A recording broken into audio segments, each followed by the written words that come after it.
SITക്കെതിരെയും പരാതികൾ ഉയരുന്നുണ്ട് എന്നാണ് നമ്മൾ മനസ്സിലാക്കുന്നത്. അത് വാസ്തവമാണോ എന്ന് നമുക്കൊന്ന് പരിശോധിക്കാം. നമുക്കൊപ്പം ഒരു പരാതിക്കാരി കൂടി ചേരുന്നുണ്ട്. അതിജീവിതയാണ്. Very good morning. Good morning. ഞാൻ പേരും ഐഡന്റിറ്റിയും വെളിപ്പെടുത്തുന്നതിൽ ബുദ്ധിമുട്ടില്ലല്ലോ? കാരണം ഇത് ഞാൻ നിയമപ്രകാരം ചോദിക്കുന്നൊരു ചോദ്യമാണ്. ബുദ്ധിമുട്ടില്ല. അപ്പം മിനു ആണ് നമുക്കൊപ്പം ചേർന്നിരിക്കുന്നത്. ബുദ്ധിമുട്ടില്ല. കാരണം ഞങ്ങളെ വിഷ്വൽ ബ്ലർ ചെയ്യുന്നില്ല. കാരണം ഈ പരാതി കൊടുത്തു കഴിഞ്ഞാൽ നമ്മളുടെ സുപ്രീം കോടതി ഉത്തരവനുസരിച്ച് ഐഡന്റിറ്റി മാറ്റാം, ഐഡന്റിറ്റി കൊടുക്കരുത് എന്നാണ്. പക്ഷേ നിങ്ങളുടെ സമ്മതമുണ്ടെങ്കിൽ നമ്മളത് കൊടുക്കും. Okay, thank you. അപ്പോൾ അത് കൊടുക്കാം അല്ലേ? ഞങ്ങളിപ്പോൾ അത് മാറ്റി താങ്കളുടെ മുഖം എല്ലാവർക്കും കാണാം. കൊടുക്കാം. ഓക്കെ. അപ്പോൾ ബിനു, 2-3 കാര്യങ്ങളാണ്. ഒന്ന്, ഇപ്പോൾ ഒരു SITയെ നിങ്ങൾ സംശയിക്കുന്നു എന്ന് പറയുന്നത് ഏതേത് അടിസ്ഥാനത്തിലാണ് എന്നതാണ്. കാരണം SITയിൽ വനിതാ പോലീസുകാരടക്കമുണ്ട്. ആ SIT നിങ്ങളോട് വളരെ ഫ്രണ്ട്ലിയായി കാര്യങ്ങൾ ചോദിച്ചു മനസ്സിലാക്കാൻ വേണ്ടി അതിനുശേഷം നിയമ നടപടികളിൽ നിങ്ങളെ സഹായിക്കാൻ വേണ്ടിയാണ് SIT ഉണ്ടാക്കിയിരിക്കുന്നത്. ആ SITയിൽ നിങ്ങൾക്ക് എന്താണ് സംശയം വരാൻ കാര്യം? ഇപ്പം മുകേഷിന് ജാമ്യം കിട്ടിയല്ലോ. ജാമ്യം കിട്ടിയെന്ന് വെച്ചാൽ ഒരിക്കലും ആരും കുറ്റവിമുക്തനാകുന്നില്ല. അതിപ്പോൾ എന്തെങ്കിലും ആയിക്കോട്ടെ. പക്ഷേ നമുക്കതിന് അപ്പീൽ പോകാമല്ലോ. അപ്പോൾ അതിന് അവർ ആദ്യം പോകുന്നുണ്ടെന്ന് പറഞ്ഞു. അപ്പോൾ ഞാനും വളരെ അവർ കൊടുക്കുന്നുണ്ടെങ്കിൽ കൊടുക്കട്ടെ എന്ന് വിചാരിച്ചിരുന്നു. ലാസ്റ്റ് അവർ പറഞ്ഞു അവർക്ക് പോകാൻ പറ്റത്തില്ല എന്ന് മുകളിൽ നിന്ന് പറഞ്ഞപ്പോഴേ എനിക്ക് ആ ഒരു കോൺഫിഡൻസ് അങ്ങ് നഷ്ടപ്പെട്ടു.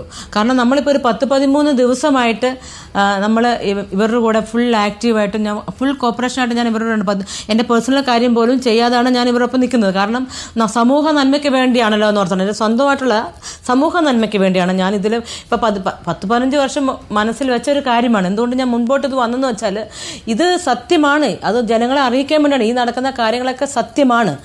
ഇപ്പോൾ തന്നെ 10-60 പെൺകുട്ടികളോളം ഇന്ന് ഈ അവർക്കുണ്ടായ ദുരന്ത അനുഭവങ്ങൾ ഈ അടുത്ത ആഴ്ചയിൽ പങ്കുവയ്ക്കാമെന്ന് അവർ നമുക്ക് മൊഴി കൊടുക്കാമെന്ന് അവർ സമ്മതിച്ചിട്ടുണ്ട്.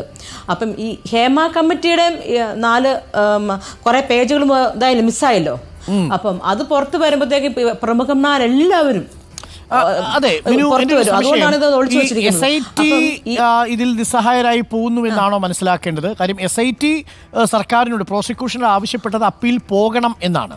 പക്ഷെ പ്രോസിക്യൂഷൻ പിന്നീട് അങ്ങനെ ഒരു തീരുമാനം എടുത്തത് മുകളിൽ നിന്നുള്ള സമ്മർദ്ദത്തിൽ നിന്നാണെന്നാണ് ഞാൻ മനസ്സിലാക്കുന്നത്.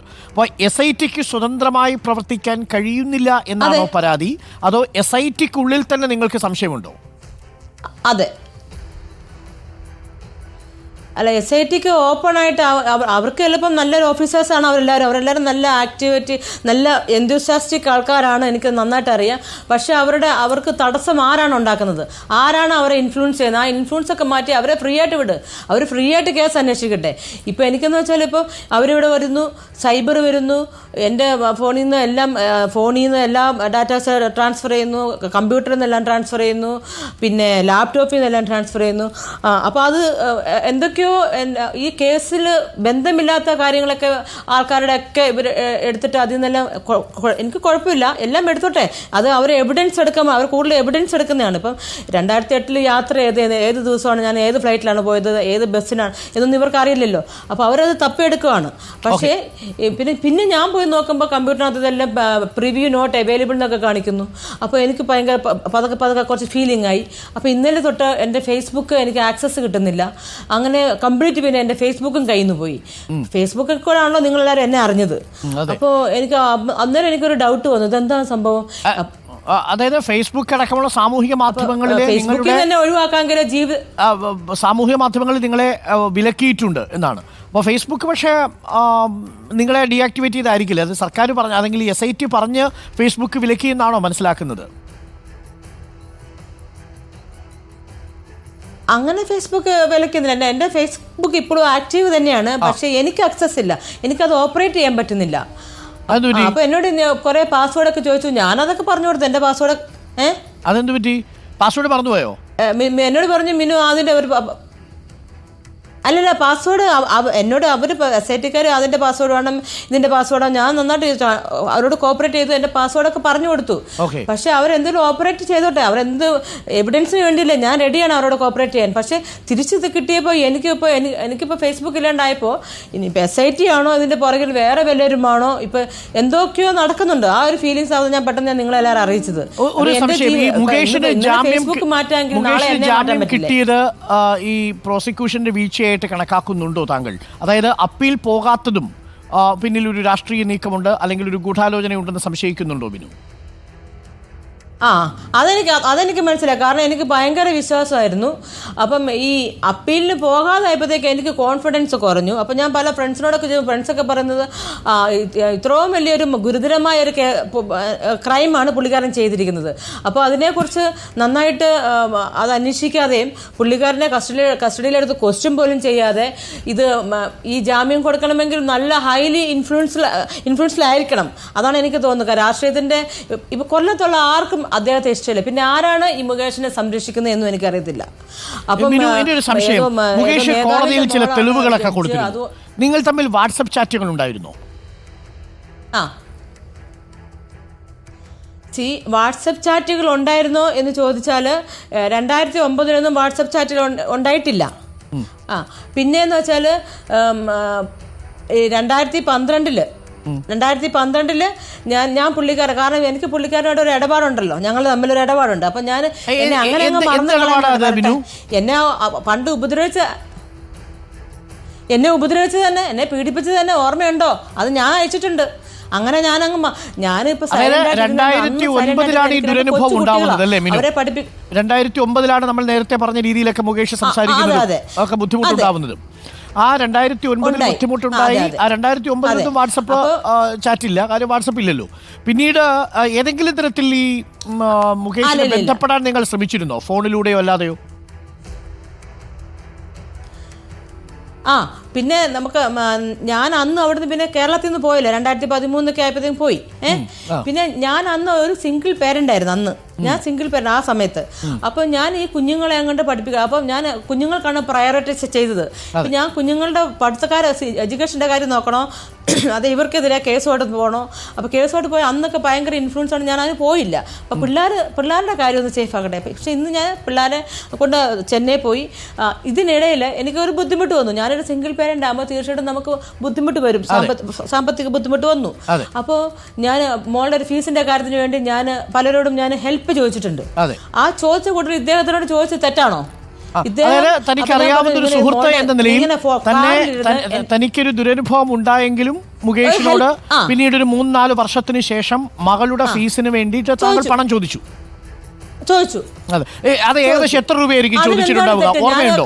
നമ്മൾ സത്യസന്ധമായി പറഞ്ഞാൽ, കാരണം മുകേഷ് പറഞ്ഞിരിക്കുന്നത് ആ തെളിവുകൾ എത്ര രൂപ ചോദിച്ചിട്ടുണ്ടാവും? ഇല്ല, ഞാൻ 25,000 ഞാൻ ചോദിച്ചു മോളുടെ എങ്ങനെ ഫീസിന് വേണ്ടി. അതുകൊണ്ട് അപ്പം തന്നെ പുള്ളിക്കാരൻ ദേഷ്യപ്പെട്ടു, സോറി കേട്ടോ ഞാൻ ടൈറ്റാണ്, ഇത്ര പെട്ടെന്ന് പുള്ളിക്കാരൻ പറഞ്ഞു. അപ്പോൾ എനിക്ക് ഭയങ്കര ഫീൽ ചെയ്തു, അയ്യോ എന്നെ പീഡിപ്പിച്ച ആളും കൂടെയാണ്. എന്നിട്ടും ഒരു കൊച്ചിൻ്റെ അതുപോട്ടെ, എനിക്ക് മെമ്പർഷിപ്പ് തന്നില്ല, പോട്ടെ, ഞാൻ അതൊക്കെ വിട്ട് ഞാനിപ്പോൾ ചെന്നൈയിലാണ്. ഞാൻ അവിടെ ചെന്നൈയിൽ മുമ്പ് എനിക്ക് പെട്ടെന്ന് അത്യാവശ്യം വന്നപ്പോൾ ഞാനിങ്ങനെ റോളൊക്കെ ചെയ്തിട്ടാണ്. ഞാൻ പിള്ളേരുടെ ഫീസ് അടയ്ക്കണം, വാടക കൊടുക്കണം, ഇലക്ട്രിസിറ്റി അടയ്ക്കണം, അപ്പോൾ എന്തെല്ലാം ബുദ്ധിമുട്ട് ഒരു സിംഗിൾ പേരന്റ് നോക്കണം. അപ്പോൾ ഞാനത് അദ്ദേഹത്തോട് ചോദിച്ചു. എനിക്കിന്ന് അതിലൊരു തെറ്റായിട്ട് എനിക്ക് തോന്നുന്നില്ല. ഞാൻ 25,000 മാത്രമേ ചോദിച്ചിട്ടുള്ളൂ മുകേഷിനോട് അന്ന്. 25 അന്ന് പുള്ളിക്കാരോട് ചോദിച്ചു. പുള്ളി അപ്പം തന്നെ എടുത്ത് എന്നെ ആക്ഷേപിക്കുന്ന പോലെ അന്ന് ഭയങ്കര അതിലും വലിയ വേദനയായിപ്പോയി. ഞാൻ ഇങ്ങനെ ചോദിച്ചു. അപ്പോൾ എൻ്റെ മോള് അടുത്ത് ഫ്രണ്ടിൽ ഇരിപ്പുണ്ട്, എൻ്റെ ഡ്രൈവറും ഇരിപ്പുണ്ട്. അവരുടെ മുമ്പ് വെച്ചാൽ ഹലോ മുകേഷ് ചേട്ടാ, എനിക്ക് ഒരു അർജൻറ്റ് കാര്യമുണ്ട്, മോളുടെ ഒരു അഡ്മിഷൻ്റെ കാര്യത്തിന് വേണ്ടിയാണ്. ഞാനിപ്പം അവിടെ നിന്ന് ഇറങ്ങിയപ്പോൾ കുറച്ച് 25,000 കുറവുണ്ട്. അവരെന്തോ ഊട്ടിയിലായിരുന്നു. അപ്പം എന്തോ 65,000 പെട്ടെന്ന് ഞാൻ കെട്ടണമായിരുന്നു. അപ്പോൾ എനിക്കൊരു 25,000 കുറവുണ്ട്, എന്നെ ഒന്ന് സഹായിക്കുമോ? ഞാൻ വളരെ പ്ലീഡിങ് ആണ് ചെയ്തത്, റിക്വസ്റ്റ്. ഒരു സിംഗിൾ പേരൻ്റെ വിഷമം നിങ്ങൾക്ക് മനസ്സിലാവുമോ എന്ന് എനിക്കറിയത്തില്ല. അത്രയും ബുദ്ധിമുട്ട് ഞാൻ ചോദിച്ചപ്പോൾ ഒട്ടനെ കൂടെ പറഞ്ഞു, സോറി കേട്ടോ ഞാൻ ഇച്ചിരി ടൈറ്റ് ആണെന്ന് പറഞ്ഞു. അപ്പോൾ എനിക്ക് അത് മനഃപൂർവ്വം, അപ്പോൾ എനിക്കൊന്നും പെട്ടെന്ന് ഐ ഫെൽറ്റ് വെരി ബാഡ്. അപ്പോൾ ഞാൻ പറഞ്ഞു ഓക്കെ സോറി കേട്ടോ, ചോദിച്ചിട്ട് സോറി കേട്ടോ എന്ന് പെട്ടെന്ന് വെച്ചു. അപ്പോഴും മനസ്സ് നീർക്കൊണ്ടിരിക്കുകയാണ്. പിന്നെ അതൊരു ഘട്ടം. പിന്നീട് മുകേഷിനോട് പണം എപ്പോഴെങ്കിലും സഹായം ചോദിച്ചിരുന്നോ? അത് കൂടാതെ അതിപ്പോൾ ഞാനിവിടെ എന്തൊക്കെയാലും ഞാൻ തുറന്നു പറയാം. 2022 എൻ്റെ ഒരു കസിൻ ഇവിടെ വന്നിട്ട് ഇവിടെ TV കണ്ടുകൊണ്ടിരുന്ന TV കണ്ടപ്പോൾ ആ മുകേഷ് ഏട്ടനെന്ന് പറഞ്ഞ് ചോദിച്ചപ്പോൾ എനിക്ക് ദേഷ്യം പറഞ്ഞു. കുകേഷ് അവൻ്റെ ആ റിമോട്ട് വാങ്ങിച്ചിട്ട് ഞാൻ അങ്ങോട്ട് ഓഫ് ചെയ്തു. അപ്പോൾ അവൻ എന്താ ചേച്ചി? ഞാൻ പറഞ്ഞു അവനാ, നീ അവൻ്റെ സിനിമ കണ്ടുപോയേക്കരുതെന്ന് പറഞ്ഞു. അപ്പോൾ എന്താണെന്ന് വെച്ചപ്പോൾ ഞാൻ പറഞ്ഞാ അവൻ വൃത്തികെട്ടവനാ എന്ന് പറഞ്ഞു. വൃത്തികെട്ടവനാ? ഞാൻ പറഞ്ഞു എനിക്ക് അവനിൽ നിന്നും കുറച്ച് വിഷമങ്ങളൊക്കെ ഉണ്ടായിട്ടുണ്ട്. അപ്പം ഞാൻ എൻ്റെ കസൻ ബ്രദറാണ്, അമ്മയുടെ ആങ്ങളുടെ മോൻ്റെ അടുത്ത് ഞാൻ ഇങ്ങനെ കാര്യങ്ങൾ പറഞ്ഞു. എടാ എന്നിട്ട് ഇവൻ ഇങ്ങനെയൊക്കെ ചെയ്തു, എന്നിട്ട് എനിക്ക് മെമ്പർഷിപ്പ് തരാമെന്ന് പറഞ്ഞ് എനിക്ക് ഇത് എന്താ ചെയ്യേണ്ടത്? അപ്പോൾ ശരി, നമുക്ക് നമ്മളെ പീഡിപ്പിച്ച ഒരു വിഷമം നമുക്ക് ഉള്ളിൽ കിടക്കുവാണ്. ഞാൻ ഇവൻ്റെ അടുത്ത് പറഞ്ഞു, ഇവൻ്റെ അടുത്ത് കാര്യങ്ങൾ പറഞ്ഞിട്ട് ഇവനിങ്ങനെ അതെയോ, അയ്യോ അവൻ അത്രയ്ക്കും വൃത്തികെട്ടനാണോ? വൃത്തികെട്ടവൻ വെറുതെ അല്ല, സരിത അതൊക്കെ ഇങ്ങനെയൊക്കെ പുള്ളിക്കാരൻ സംസാരിച്ചു. ഇത് കഴിഞ്ഞപ്പോഴത്തേക്കും എനിക്ക് സേർവൻ്റ് വന്നപ്പോൾ ഞാൻ സേർവൻ്റിനോട് കിച്ചണിലോട്ട് പോയി. ഇവൻ ഈ സമയം എൻ്റെ ഫോൺ എടുത്ത് ഇപ്പം ഞാൻ തുറന്ന് പറയുക, ഇപ്പം നാളെ ഞാൻ തന്നെ അയച്ചെന്ന് വേണമെങ്കിൽ പറയാം, എനിക്കതിന് കുഴപ്പമില്ല. പക്ഷെ നിങ്ങൾ പൊതുജനം എന്താണോ സത്യം നിങ്ങൾ അറിയണം. ഇവൻ എൻ്റെ ഫോൺ എടുത്തിട്ട് മുകേഷിൻ്റെ നമ്പർ എടുത്തിട്ട്, മുകേഷിനെ ഫോൺ വിളിച്ചത് എൻ്റെ നമ്പറിൽ നിന്നാണോ ഇവൻ്റെ നമ്പറിൽ നിന്നാണെന്ന് എനിക്കറിയത്തില്ല. പക്ഷേ ഇവൻ വിളിച്ച് നല്ല ചീത്ത പറഞ്ഞു. ആദ്യം ഇവൻ എൻ്റെ ഫോണിൽ നിന്ന് എടുത്തിട്ട് മെസ്സേജ് അയച്ചു. എന്നിട്ട് പറഞ്ഞു മുകേഷ് ഏട്ടാ, അതായത് ഞാൻ പറഞ്ഞ കാര്യങ്ങളൊക്കെ നിങ്ങൾ മെമ്പർഷിപ്പ് തരാമെന്ന് പറഞ്ഞ് എന്നെ പീഡിപ്പിച്ചതൊക്കെ ഓർമ്മയുണ്ടോ? എന്നെ നിങ്ങളുടെ ഫ്ലാറ്റിൽ കൊണ്ടുപോയത് ഓർമ്മയുണ്ടോ? അങ്ങനെ ഒരു മെസ്സേജ് ഇവൻ എൻ്റെ ഫോണിൽ നിന്ന് അയച്ചു. അയച്ചിട്ട് പിന്നെ ഞാനിങ്ങ് വന്നപ്പോഴത്തേക്ക് ഇവൻ്റെ കണ്ണൊക്കെ ഇങ്ങനെ എന്റെ കസിന് ഞാനെന്നുള്ള രീതിയിൽ എന്റെ ഫോണിൽ നിന്ന് ഇവൻ അയച്ചു. ശരി, എന്റെ കസിൻ അയച്ചു, ബിബിനാണ് അവൻ അയച്ചു. അപ്പൊ ഇച്ചിരി കഴിഞ്ഞപ്പോഴത്തേക്ക് എന്തോ ഓരോ ഒച്ചയൊക്കെ കേട്ടപ്പോഴത്തേക്ക് ഞാൻ ഇങ്ങനെ ഓടി വന്നപ്പോഴത്തേക്ക് ഇവരെ കണ്ണൊക്കെ ചുമന്നിരിക്കുന്നു. ഞാൻ പറഞ്ഞു എന്താ എന്ന് പറഞ്ഞു. അപ്പൊ ഇവൻ പറയാം ഞാൻ കൊടുത്തിട്ടുണ്ട് അവനിട്ട്. ഞാൻ പറഞ്ഞു എന്ത്? മുകേഷിനെ ഞാൻ വിളിച്ചു. എന്നിട്ട് അപ്പോൾ അവൻ പറയാം, ഞാൻ പറഞ്ഞു എടാ ഡാഷ് മോനെ ഇത് വന്ന് നിന്റെ കാല് ഞാൻ ഓടിക്കണം, നീ എന്താണ് എൻ്റെ പെങ്ങളെ നീ ചെയ്ത്? അങ്ങനെ ഇവ കുറേ ഇവൻ്റെതായ ലോക്കൽ ഭാഷ ശരിക്കും അങ്ങോട്ട് പറഞ്ഞപ്പോൾ ഞാനിങ്ങനെ പറഞ്ഞു അത് വേണ്ടിയിരുന്നില്ല, നിനക്കിവിടുന്ന് ഫോൺ കിട്ടിയോ? ഞാൻ ചേച്ചിയുടെ ഫോണിൽ നിന്ന് ഫോൺ എടുത്തു, നമ്പർ എടുത്തു. അപ്പോൾ ഞാൻ ചോദിച്ചു നീ എൻ്റെ ഫോണിൽ നിന്നാണോ, നീ ആരുടെ ഫോണിൽ നിന്ന് വിളിച്ചേ? അപ്പോൾ അവൻ പറഞ്ഞു എൻ്റെ ഫോണിൽ. എനിക്കറിയില്ല എൻ്റെ ഫോണിൽ നിന്നാണോ അവൻ വിളിച്ചത്, പക്ഷെ ഞാൻ മിണ്ടിയിട്ടില്ല, എനിക്കറിയത്തില്ല. പക്ഷെ ഇപ്പം കോടതി പോകുമ്പം ഈ മെസ്സേജ് ആരുടെ ഫോണിൽ നിന്നാണ് പോയേക്കുന്നത്? എൻ്റെ ഫോണിൽ നിന്നല്ലേ? എനിക്ക് കോടതി പറഞ്ഞത് ഞാൻ പറയാൻ പറ്റത്തില്ല. പക്ഷെ അതിലെന്തെങ്കിലും സാമ്പത്തിക സഹായം കസിൻ നല്ല ചീത്ത പറഞ്ഞു. അതെ അത് ഞാൻ അറിഞ്ഞിട്ടില്ല. നിങ്ങൾ ഇതിനു മുമ്പ് എന്നോട് ചോദിക്കുന്നുണ്ടല്ലോ മിനു ഇങ്ങനെ പൈസ ചോദിച്ചോ, ബ്ലാക്ക് മെയിൽ. അപ്പൊ ഞാൻ പറയുന്നില്ലേ ബ്ലാക്ക് മെയിൽ ചെയ്തെങ്കിൽ എന്തുകൊണ്ടായാലും കംപ്ലൈന്റ് കൊടുത്തില്ല, ഞാൻ നിങ്ങളുടെ അടിച്ച് സംസാരിക്കുക. 2022 മിനുവിന്റെ ഫോണിൽ നിന്ന് മിനു അറിയാതെ മിനു ഉള്ള ഒരു ദിവസം കസിനോട് ഈ കാര്യം പറഞ്ഞപ്പോ കസിൻ മിനു എന്ന വ്യാജേന ഒരു മെസ്സേജ് അയച്ചിട്ടുണ്ട്. അതിനകത്ത് പൈസ ആവശ്യപ്പെട്ടിരുന്നു ഈ കസിൻ. ഇത് കസിനെ ആവശ്യപ്പെട്ടിട്ടുണ്ട്, 1 lakh ചെയ്തിട്ടുണ്ട്. മര്യാദക്ക് ഞാൻ അവിടെ വരും, നീ എൻ്റെ പെങ്ങളെ അവനെന്താ പറഞ്ഞു ഞാൻ കേട്ടുപോലില്ല. അവൻ പറഞ്ഞു ഞാനിങ്ങനെ അവൻ്റെ ഫോണിൽ നിന്ന് അയച്ചു എന്ന് പറഞ്ഞപ്പോഴും ഈ സേർവൻ്റ് എന്നെ വിളിച്ചപ്പോൾ പിന്നെ എൻ്റെ മൈൻഡ് ഡൈവേർട്ടായിപ്പോയി. അത് കഴിഞ്ഞിട്ട് അവൻ അങ്ങോട്ട് പോവുകയും ചെയ്തു. അപ്പോൾ പിന്നെ ഞാൻ പിന്നെ എൻ്റെ മൈൻഡ് അങ്ങ് ഇവനിങ്ങനെ അയച്ചിട്ടുണ്ടാവും എനിക്ക് ഓർമ്മയോ. 2013 25,000 രൂപ ചോദിച്ചു, 2022 1 ലക്ഷം രൂപ കസിൻ ചോദിച്ചു. ഈ 2 ചോദ്യമേ ഉണ്ടായിട്ടുള്ളൂ, 2 തവണ മാത്രമേ സഹായം ചോദിച്ചിട്ടുള്ളൂ.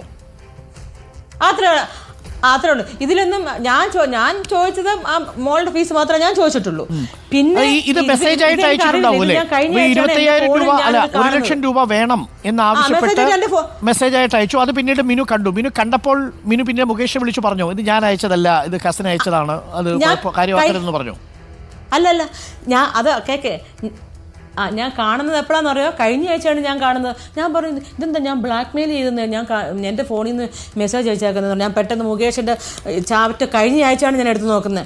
നോക്കിയപ്പോഴാണ് ഇവൻ ഇങ്ങനെ അയച്ചേക്കുന്നതെല്ലാം കാണാൻ ഞാൻ ഞെട്ടിപ്പോയി. അപ്പോൾ എൻ്റെ SIT അടുത്തിട്ട് ഞാൻ 164 പോയിക്കൊണ്ടിരിക്കുകയാണ്. ഞാൻ പറഞ്ഞു അയ്യോ ഇവൻ ഇങ്ങനെ മെസ്സേജ് അയച്ചിട്ടുണ്ട്. ഇവനിങ്ങനെ മെസ്സേജ് അയച്ചിട്ട് അതിൻ്റെ താഴെ എൻ്റെ അക്കൗണ്ട് നമ്പർ ഇട്ടിട്ടുണ്ട്. എന്നിട്ട് എൻ്റെ താഴെ 1 lakh മിനുവിന്റെ അക്കൗണ്ട് നമ്പർ കസിൻ മെസ്സേജ് എൻ്റെ ഫോണിൽ അക്കൗണ്ട് നമ്പർ കസിൻ അറിയാമായിരുന്നോ? കസിൻ ഇട്ടു. അറിയാം പിന്നെ അവനറിയാം. അപ്പോൾ അവന് ഞാൻ എന്തോ അത്യാവശ്യം വേണ്ടി ഞാൻ എൻ്റെ നമ്പർ അവന് പൈസ ഒക്കെ അയച്ചിട്ടുണ്ട്, അവൻ എനിക്കും അയച്ചിട്ടുണ്ട്. അതിനുവേണ്ടി അവൻ്റെ അതുണ്ട്. പക്ഷേ ആ സമയത്ത് അദ്ദേഹം അക്കൗണ്ട് നമ്പർ എടുക്കണം, അക്കൗണ്ട് നമ്പർ നമ്മുടെ മുകേഷിന് വേണ്ടിയിട്ട് അയച്ചു കൊടുക്കണം. അതങ്ങനെ കസിൻ ചെയ്തൊരു ചെയ്ത്താണ്. അതാണ് ശരിക്കും ഇപ്പൊ പാരയായതല്ലേ മിനു? പാരയല്ല, അത് അനുഗ്രഹമായി. ഞാനത് കാണാതിരുന്ന നന്നായി. ഞാൻ കണ്ടിരുന്നെങ്കിൽ ഞാൻ ഡിലീറ്റ് ഫോർ എവരി വൺ കൊടുക്കത്തില്ലേ? അത് ഇത് ഭയങ്കര ഒരു പ്രൂഫ് അല്ല. ഞാൻ അങ്ങനെ ചെയ്യാൻ തോന്നുന്നുണ്ടോ? ഞാൻ അപ്പോൾ ഡിലീറ്റ് ഫോർ എവരി വൺ കൊടുത്തായിരുന്നേ. പക്ഷേ അന്ന് ഇത് കാണാതിരുന്നത് എനിക്കത് അനുഗ്രഹമായി മാറിയോ ചെയ്തേ. പ്രൂഫാണ്. ഞാൻ ഈ മെസ്സേജ് ചെയ്തില്ല. വാട്സപ്പിലാണല്ലോ ഇത് ചാറ്റ് ചെയ്തിട്ടുണ്ടാവുക അല്ലേ? SMS അല്ല, വാട്സപ്പ് ആയിരിക്കും അല്ലേ? 2022 വാട്സപ്പ് ചെയ്തേക്കുന്നത്. അപ്പൊ ആ വാട്സപ്പിൽ പിന്നീട് ഈ മുകേഷിനെ എങ്ങനെയാ പേര് സേവ് ചെയ്തേക്കുന്നത്? മുകേഷ് തന്നെയാണോ? മുകേഷ് ആക്ടർ. ഓക്കെ. അപ്പൊ അതിനുശേഷം പിന്നീട് എപ്പോഴെങ്കിലും ചാറ്റിംഗ് ഉണ്ടോ? ആ ചാറ്റിന്റെ ലിസ്റ്റിൽ വേറെ എന്തെങ്കിലും ചാറ്റ് ഇത് കഴിഞ്ഞാൽ പിന്നെ ചാറ്റ് ഉണ്ടായിട്ടില്ല? ഇല്ല. ഈ അവസാനത്തെ ചാറ്റാണോ ഇത്? ലാസ്റ്റ് ചാറ്റാണോ ഇത്? നിങ്ങൾ ഇത് അവസാനത്തെ ചാറ്റാണ്. അപ്പൊ ഇങ്ങനെ ഒരു കാര്യം എൻ്റെ കസിൻ ചോദിച്ചപ്പോഴും അദ്ദേഹം പേടിച്ചിരിക്കുമായിരുന്നു. പുള്ളിക്കാരൻ ഇവനവിടെ ചെല്ലുമെന്ന് പറഞ്ഞു. ഞാൻ കൊല്ലത്തിന് വരുന്നുണ്ടടാ ഡാഷ എന്നൊക്കെ പറഞ്ഞുകൊണ്ടാണ് സംസാരിച്ചത്. ഞാൻ വരാടാ, ഞാൻ നീ ചെയ്തതൊക്കെ എന്നിട്ട് നീ വലിയ ഇതായിട്ടിരിക്കുന്നതാണ്, നീ വലിയ മാനിനാണെന്നൊക്കെ പറഞ്ഞ് സംസാരിച്ചെന്നാ പറഞ്ഞത്. അപ്പം എന്നിട്ട് അതും പേടിച്ചിരിക്കുമായിരുന്നു മുകേഷ്. ഇപ്പം മുകേഷിന് ഇപ്പം അങ്ങനെ സംഭവം ഉണ്ടായിട്ടില്ല. നമ്മൾ തമ്മിൽ ഒരു ഇതുണ്ട്. അതായത് എന്നെ പറ്റിക്കുകയാണ് ഇത്. എന്നെ പ്രലോഭിച്ച് എന്നെ മെമ്പർഷിപ്പ് തരാമെന്ന് പറഞ്ഞും അവിടെ കൊണ്ടുപോയിട്ട് നമുക്ക് ഇന്ന് സംസാരിപ്പിക്കാമെന്ന് പറഞ്ഞു, നമുക്ക് ഓഫീസറുടെയൊക്കെ സംസാരിക്കാമെന്നൊക്കെ പറഞ്ഞ് എന്നെ പ്രലോഭിച്ച് കൊണ്ടുപോയിട്ട് അവിടെ എൻ്റെ കൺസെന്റ് ഇല്ലാണ്ട് പരാതി താങ്കൾ ഉന്നയിച്ച പരാതി അവിടെയുണ്ട്. അത് തീർച്ചയായിട്ടും അന്വേഷിക്കപ്പെടണം. പക്ഷേ അതിനകത്തൊരു കുഴപ്പമായിട്ട് എനിക്ക് തോന്നിയതേ, ഈ മിനു ആ പരാതി പറഞ്ഞില്ല. 2009 മിനുവിനെ പീഡിപ്പിക്കാൻ ശ്രമിച്ച, മിനുവിന് ഒരു ദുരനുഭവം സമ്മാനിച്ച ഒരാളോട് പിന്നീട് 25,000 രൂപ 4 വർഷത്തിന് ശേഷം മിനു കടം ചോദിക്കുന്നു. ആ പണം തരുന്നില്ല. പിന്നീട് ഒരു 9 വർഷം കഴിയുമ്പോൾ 1 ലക്ഷം രൂപ കസിൻ വഴി അക്കൗണ്ട് നമ്പർ സഹിതം അയച്ചു കൊടുത്ത് ചോദിക്കുന്നു. ഇത് രണ്ടും ബ്ലാക്ക് മെയിലിങ്ങിന്റെ ഡെഫിനിഷനിൽ പെടുമോ എന്നാണ് ചോദ്യം മിനു. ഒരിക്കലും ഇല്ല. അതെങ്ങനെ ഞാനൊരു കാര്യം പറയാം. ബ്ലാക്ക് മെയിൽ ആണെങ്കിൽ ഞാൻ എന്ന് പീഡിപ്പിക്കപ്പെട്ടോ അതിൻ്റെ പിറ്റേ ദിവസം തന്നെ എനിക്ക് കസിൻസ് ഉണ്ട്. ഞാൻ വിചാരിച്ചാലൊക്കെ ആൾക്കാർക്ക് വരാനും അവരെ കൊണ്ട് എനിക്ക് എന്താ പുള്ളിക്കാരനെ ബ്ലാക്ക് മെയിൽ ചെയ്തുകൂടെ? അത് ചെയ്തിട്ടില്ല. എനിക്ക് എപ്പോഴും മെമ്പർഷിപ്പ് വേണമെന്ന് എനിക്ക് പുള്ളിക്കാരൻ പറഞ്ഞ് എന്തെങ്കിലും എനിക്ക് തരുമായിരിക്കാം എന്നെനിക്ക് ഉണ്ടായിരുന്നു. അപ്പോൾ അതുകൊണ്ട് ഇപ്പം ഏതോ ഒരു ന്യൂ ഇയറിന് ഞാൻ അയച്ചു എന്ന് പറഞ്ഞില്ലേ, ഒരു ദിവസം ഞാൻ സെൻഡ് ചെയ്തിരിക്കാം. കാരണം എനിക്ക് ഇയാളെ I want to remind him.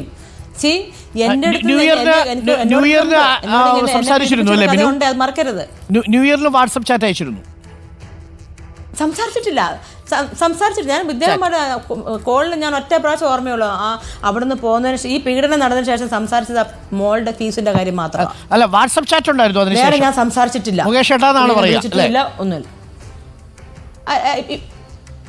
ഞാനിപ്പോ എല്ലാരും ചേട്ടാ വിളിച്ച് അങ്ങ് ശീലിച്ചു പോയോണ്ട് എല്ലാരും ചേട്ടൻ വിളിക്കാറുള്ളത്. വാട്സ്ആപ്പ് ചാറ്റിൽ എനിക്ക് ഇപ്പോഴും മുകേഷ് എന്ന് വരുന്നില്ല.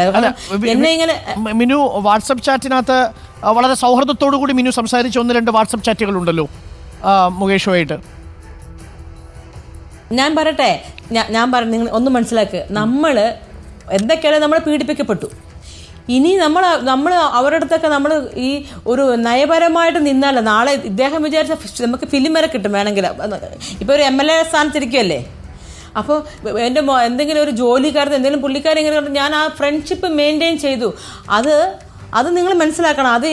അത് അദ്ദേഹത്തിന് പിന്നീട് വേറെ രീതിയിലോ പ്രേമോ സ്നേഹമോ ഒരു മണ്ണാങ്കട്ടിയല്ല. ഇതൊരു നയപരമായിട്ട് ഇടപെടലായിട്ട് നിങ്ങളത് കണക്കാക്കണം. വളരെ ഇന്റിമേറ്റ് ആയ പീഡിപ്പിച്ച ഒരാളാണ്. ഇതെന്റെ മനസ്സിന് ഇന്നും വേദന.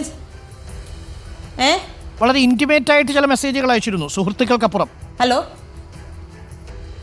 ഇന്റിമേറ്റ് അയക്കാൻ മാത്രം അങ്ങനെ ഒരു അദ്ദേഹത്തോട് എനിക്ക് ഒന്നുമുണ്ട്. അത് കാണിക്കട്ടെ.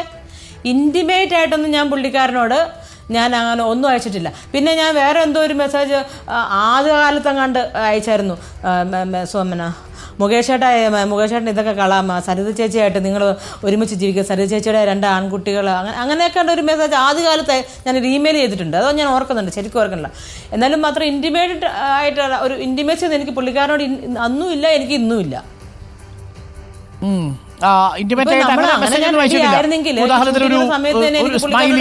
ചുംബനത്തിന്റെ ഒരു സ്മൈലി അയച്ചിട്ടില്ല. ഹാർട്ടൊക്കെ അയച്ചിട്ടുണ്ട്, സ്മൈലിയൊക്കെ അയച്ചിട്ടുണ്ടായിരിക്കും. ഞാനൊരു കാര്യം പറയട്ടെ, നമുക്ക് ഇപ്പൊ ഞാൻ ഇങ്ങനെ ഓൾറെഡി ഇതായിട്ടുണ്ട്. എനിക്ക് ഇനി ഫിലിമിലോട്ട് എനിക്ക് ഇനി വരേണ്ടതാണ്. എനിക്ക് മെമ്പർഷിപ്പ് വേണം. എന്നെ പണ്ട് നിങ്ങൾ പ്രോമിസ് ചെയ്ത് പീഡിപ്പിച്ച ഒരാളാണ്. എന്നെ പ്രലോഭിച്ച് വീട്ടിൽ നിന്ന് ഇറക്കിക്കൊണ്ട് പോയതാണ്. ഇതൊന്നും മറക്കരുത്. എന്നെ ഇങ്ങനെ അതെന്റെ മനസ്സിലുണ്ടായിരുന്നു. അപ്പോഴൊക്കെ ഞാൻ ഇടയ്ക്ക് സ്മൈലി അയച്ചെങ്കിൽ അത് ജസ്റ്റ് റിമൈൻഡ് ഹിം. അതാണ് നീ മറക്കരുത്. അതായിരുന്നു എന്റെ ഇത്. ഒരു സ്മൈലി ചുംബനത്തിന്റെ സ്മൈലിയും ഒരു സ്മൈലി ഹാർട്ടിന്റെ സ്മൈലിയും ആയിരുന്നു.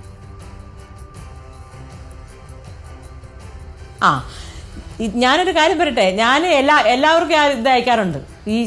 ഇപ്പം എനിക്കൊരു വാട്സപ്പ് ഗ്രൂപ്പ് ഉണ്ട്, വാട്സപ്പ് ചാനല്. ആ ചാനലിനകത്ത് നിങ്ങൾ നോക്കിയാൽ നമ്മൾ എല്ലാവരും ഉണ്ട്, കുറേ പേര്, എല്ലാം ഫ്രണ്ട്സാണ്. ഞാൻ എല്ലാവർക്കും ഗുഡ് നൈറ്റ് കേട്ടോ. എന്നിട്ട് നമ്മൾ ഉമ്മ അതിൻ്റെ ഒരു എന്താണ് ഐക്കോണാണ്, എന്താ പറയുക, അത് അയക്കുമ്പോൾ നമ്മൾ സ്ട്രേറ്റിലല്ല കൊടുക്കുന്നത്. അതെൻ്റെ ഒരു സ്നേഹപ്രകടനം, ദാറ്റ്സ് ഓൾ. അതിനെ നിങ്ങൾ ലെസ്റ്റ് ആയിട്ട് കണക്കാക്കരുത് പ്ലീസ്.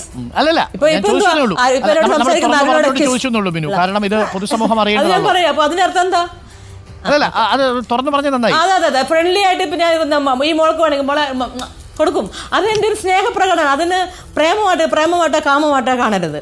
ഓക്കെ മിനു, എനിക്ക് തോന്നുന്നു ഇതെല്ലാം കൂടി ചേർത്ത് വെച്ച് വായിച്ചപ്പോഴാണ് മുകേഷിന് ജാമ്യം കിട്ടിയത്. അതെ, എനിക്ക് മനസ്സിലായി. അപ്പൊ ഇത് കോർട്ട് അറിയുന്നില്ല ഇതിന് സത്യാവസ്ഥ. പക്ഷേ ഇവർ ഈ വാട്സപ്പിനാണ് ഇത് മുൻതൂക്കം കൊടുത്തത്. ശരിക്കും എന്താണ് നടന്നത് എന്നിവർ അന്വേഷിക്കാൻ തയ്യാറായില്ല. അതിന് എനിക്ക് നമ്മുടെ പ്രോസിക്യൂഷൻ അവിടെ അവർ സംസാരിച്ചില്ല, നല്ല ശക്തമായിട്ടും നല്ല ശബ്ദമൂർത്തിയോടെ സംസാരിച്ചില്ല. അതെന്താണ് സംഭവം, ഇവരിങ്ങനെ അയക്കണമെങ്കിൽ. ഞാൻ പറയട്ടെ, അങ്ങനെ എന്തെങ്കിലും ഒരു ബ്ലാക്ക് മെയിലിന് ഇതാണെങ്കിൽ എനിക്ക് ആരോടെങ്കിലും പറഞ്ഞാൽ എനിക്ക് ഇയാൾ എവിടെയാണോ, ഈ മുകേഷ് എവിടെയാണോ, മുകേഷ് എടുത്ത് ഞാനും ചെല്ലുമായിരുന്നു. പക്ഷേ മുകേഷ് തന്നിട്ടില്ലേ? നമ്മൾ 25,000 രൂപ ആദ്യം ചോദിച്ചു, പിന്നീട് 1,00,000 രൂപ കസിൻ ചോദിച്ചു. ഒരു രൂപയും തന്നിട്ടില്ല. 1 രൂപ പോലും മിനുവിന് പുള്ളിയെ കൊണ്ട് ഗുണം ഉണ്ടായിട്ടില്ല. ഇല്ല, ഒരു 5 പൈസയുടെ ഗുണം ഉണ്ടായിട്ടില്ല. പിന്നെ എനിക്ക് അന്ന് ഞാൻ മിണ്ടാണ്ടിരുന്നത് എൻ്റെ മക്കളുടെ ഭാവി ഓർത്ത് ഞാൻ മിണ്ടാണ്ടിരുന്നത്. എനിക്ക് അന്ന് വേണമെങ്കിൽ നല്ലതായിട്ട് പ്രതികരിക്കായിരുന്നു പുള്ളിക്കാരൻ്റെ അടുത്ത് ചെന്ന്. പുള്ളിക്കാരൻ്റെ വീട്ടിലോ MLA ആയപ്പോൾ വേണമെങ്കിൽ അവിടെ എനിക്ക് വേണമെങ്കിൽ ചെല്ലായിരുന്നു. പക്ഷേ ഞാൻ അന്നും സമാധാനപരമായി നീക്കുമായിരുന്നു. എനിക്ക് ചേട്ടാ നിങ്ങൾ എന്തെങ്കിലും ഉപദ്രവിച്ചതാണ്, പക്ഷേ പിള്ളേരുടെ കാര്യത്തിന് വേണ്ടി എനിക്ക് എപ്പോഴെങ്കിലും മെമ്പർഷിപ്പിൻ്റെ കാര്യം എനിക്കുള്ളായിരുന്നു. മെമ്പർഷിപ്പ് അത്രേ ഉള്ളായിരുന്നു. പക്ഷേ ഇവർ തരില്ല. പക്ഷേ ഇന്ന് എൻ്റെ കുട്ടികൾ പഠിച്ച് നല്ല രീതിയിൽ പഠിച്ച് MBA ഒക്കെ കഴിഞ്ഞു. അവരിപ്പോൾ സ്വന്തം കാലിൽ നിൽക്കേണ്ടതായ ഒരിത് വന്നു. പിള്ളേരുടെ കാര്യം, ആ ഒരു ഉത്തരവാദിത്വം എൻ്റെ ജോലി കഴിഞ്ഞു. ഇനി സമൂഹത്തിന് വേണ്ടി, നമ്മുടെ പെൺകുട്ടികൾക്ക് വേണ്ടി, അവരുടെ സുരക്ഷിതത്വത്തിന് വേണ്ടി ഞാൻ ഇറങ്ങാൻ തീരുമാനിച്ചു. ഇങ്ങനെയുള്ള കള്ളന്മാരുടെ മുഖംമൂടി എല്ലാം ഞാൻ എടുക്കാൻ തീരുമാനിച്ചു. അതുകൊണ്ടാണല്ലോ ഞാൻ സത്യമായിട്ടുള്ള കാര്യങ്ങൾ തുറന്നു പറയുന്നത്. ഞാൻ ഇനി എല്ലാ സത്യവും ഞാൻ പറയാൻ തീരുമാനിച്ചു. പിന്നെ നിങ്ങൾക്ക് എൻ്റെ ബീങ് എ സിംഗിൾ പേരൻറ്റ്, ഞാനിപ്പോൾ 2016 മുനീർ എന്ന വ്യക്തിയെ കല്യാണം കഴിച്ചത്. പക്ഷെ അതുവരെ ഞാൻ സിംഗിൾ പേരൻ്റ് ആയിരുന്നു. അപ്പോൾ നിങ്ങൾക്ക് എൻ്റെ ഒരു ബുദ്ധിമുട്ട് നിങ്ങൾ മനസ്സിലാക്കണം. പക്ഷെ ഞാനൊരു കാര്യം ചോദിക്കട്ടെ, ഇത്രയും പീഡിപ്പിച്ച ഒരാളായിട്ടും കുട്ടിയുടെ ഒരു ഫീസ് കാര്യം പോലും ചോദിച്ചിട്ടും ഇയാളെ സഹായിക്കാൻ എത്ര ക്രൂരനാണെന്ന് ഓർത്ത് നോക്കി. ഒന്ന് മനസ്സിലാക്കി അല്ലേ? സഹായിക്കണോ വേണ്ടിയോ? അതിനൊരു കടമയില്ലേ? അതുപോലെ സഹായിക്കാൻ അയാളോട് ചോദിക്കും. ക്രൂരമായി പീഡിപ്പിച്ച ഒരാളോട് എങ്ങനെ പൈസ ചോദിക്കാൻ ചോദിച്ചു എന്നൊരു ചോദ്യം ചില ചോദിക്കുന്നുണ്ട്. ചോദിക്കുന്ന അപ്പൊ തന്നെ നമ്മൾ ചോദിക്കുന്നില്ല. പിന്നെ 3-4 വർഷം കഴിഞ്ഞപ്പോൾ എനിക്ക് ഇയാളെ വിടില്ല എന്നൊരു മനസ്സിൽ എനിക്ക് പാടുണ്ടായിരുന്നു. ഞാൻ ഇയാളെ അത് ഞാൻ സഹായം ചോദിച്ചപ്പോൾ എനിക്ക് മനസ്സിലായി what A cruel person he is. അപ്പൊ ഒന്നുകൂടെ നമുക്ക് 25,000 രൂപ മിനുവിന്റെ ഒരു ബുദ്ധിമുട്ട് വന്ന സാഹചര്യത്തിൽ 25,000 രൂപ മിനുവിന് തന്നിരുന്നെങ്കിൽ മിനു ഒരു പക്ഷേ ഈ കേസുമായിട്ടോ ഇങ്ങനെ വെളിപ്പെടുത്തലൊന്നും മുന്നിൽ മുതിരില്ലായിരുന്നു അല്ലേ? അങ്ങനെ പറയാൻ പറ്റത്തില്ല.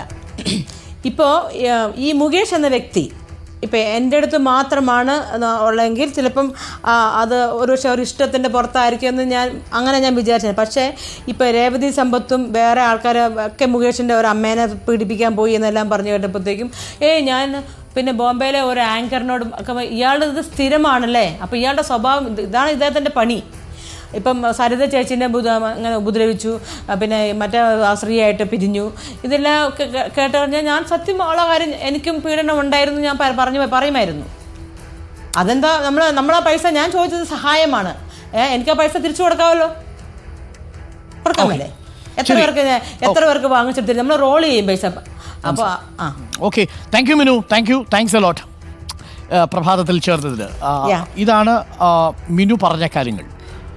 പ്രിയപ്പെട്ട പ്രേക്ഷകർക്ക് വിട്ടു നൽകുന്നു, കോടതിക്കും നമ്മുടെ അന്വേഷണ സംഘത്തിനുമായി വിട്ടു നൽകുന്നു. വളരെ പ്രധാനപ്പെട്ട കാര്യങ്ങളാണ് മിനു പറഞ്ഞത്. ഇതുവരെയും പറയാത്ത പല കാര്യങ്ങളും മിനു തുറന്നു പറയുന്നു.